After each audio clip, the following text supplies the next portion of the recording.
And Parijat, why did you decide to serve with AmeriCorps this year? My long-term goals are, I would like to become a physician.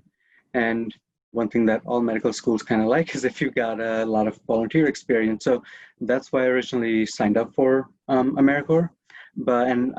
Several people have heard me say this, but I always say that, I kind of lucked out into doing good. I originally joined the AmeriCorps program to spend a year, get a bunch of volunteer hours, get, a stipend so I can, cover my, finances.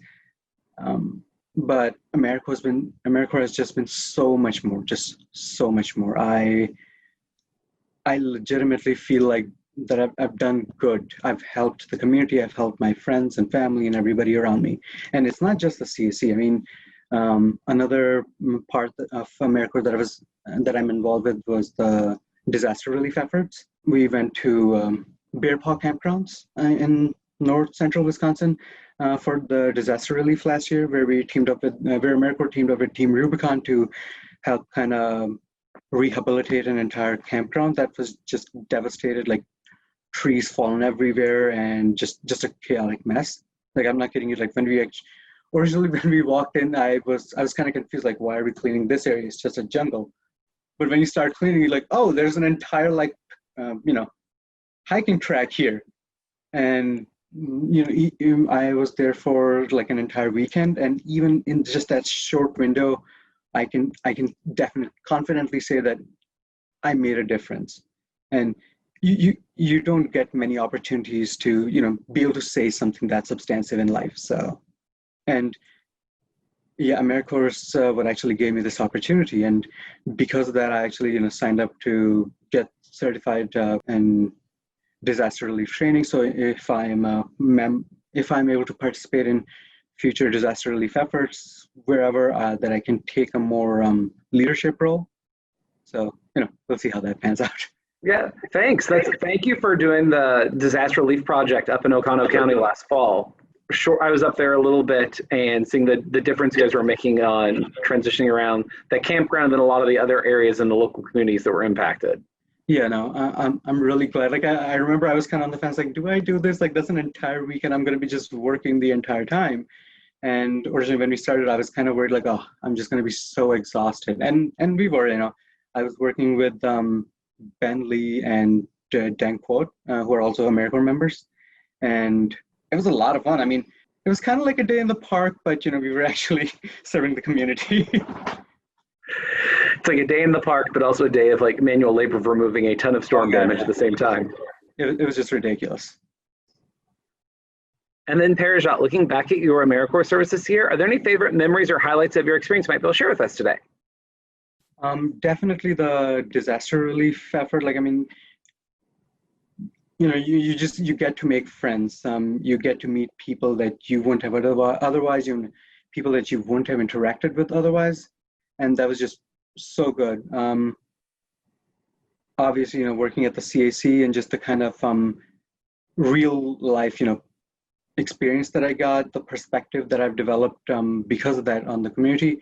If I were to specify an individual event, I kind of wrote one of my great stories on this. What's it called? There was a patient who came in once and for one of their visits, and I kind of hung out with them. And during that specific visit, she was having a lot of trouble just kind of managing everything. Just managing their emotions, managing just the new environment, and she was disrupted. However, following that person had to come in a second time, and it was different, but it was specifically different because I worked with her during that first, I mean, I was just kind of playing games with her, but specifically, when that person would just kind of, start getting disruptive, start shouting or just going wild, just, all right, come on, we'll calm down. Like the CAC here, it has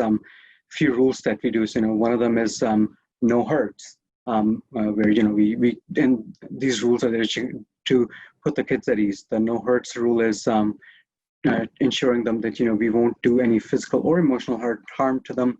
And, that we would appreciate if they reciprocated that. the second time around when the patient came in, they did something that, to them was like, kind of rude or inconsiderate. So that person actually immediately just went, "No hurts, I'm sorry." And it was substantially different. So seeing that one single life that I made even marginally better, maybe in the future, that person will go back to the disruptive behavior, make this rule, but maybe they won't, and even if they do forget, there was that small window that I could actually make their day better, their parents' day better, their life better for even that iota of a moment. And that's just phenomenal. And I would say that specific event is really going to stick in my mind forever. And I'll call that my best moment.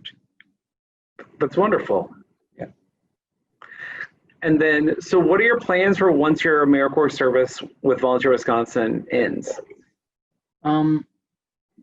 So once my term ends at the end of August, I'm going to be preparing for the MCAT exam. I'm concurrently also going to be taking some courses like, MCAT, medical, anatomy and physiology, that kind of stuff, medical terminology, anatomy and physiology, and anything else that kind of comes in. So there's that course load that I'm going to be completing. I'm, like I said, preparing for the MCAT. I will also, I've got some pokers in the fire right now. After working at the CAC, I've found some ideas in my head that I think would be wonderful if I can bring these projects to fruition. But yeah, long term, definitely I want to, become a doctor. And honestly, after working at the Child Advocacy Center, I'm legitimately considering becoming a trauma specialist physician in the future. That's wonderful. What are some things you think you would carry forward from your service at the Child Advocacy Center to your medical practice once you would become a doctor? From the CAC, I would say just moving forward, not just, as a doctor, eventually when I do become a doctor, but just also my general worldview and, my daily life. It's having more patience for people. It's being more understanding of their life that, I might not actually be aware of. It's a better understanding, or rather better comprehension of how much kindness can help others. And AmeriCorps itself, I would say volunteering, I know, volunteering is going to be one of my lifelong passions now. I want to go volunteer because I've kind of gotten a peek behind the curtains. I see the excessive need the community has at all times for volunteers, and how much of a difference a single person can make. So those are the aspects that I'll be able to carry forward in my life and try to get things done. And so, Parijat, thank you so much for AmeriCorps service with Volunteer Wisconsin to make a difference for children at the Child Advocacy Center. Thanks for letting me interview and kind of share my experiences with the community at large. I really appreciate it. Thank you so much. We really appreciate you taking the time to share your story with us today, and just thank you for the continued difference you're making. And then good luck with your future studies and endeavors and work into medical school. Fingers crossed, right? Bye. Thank you.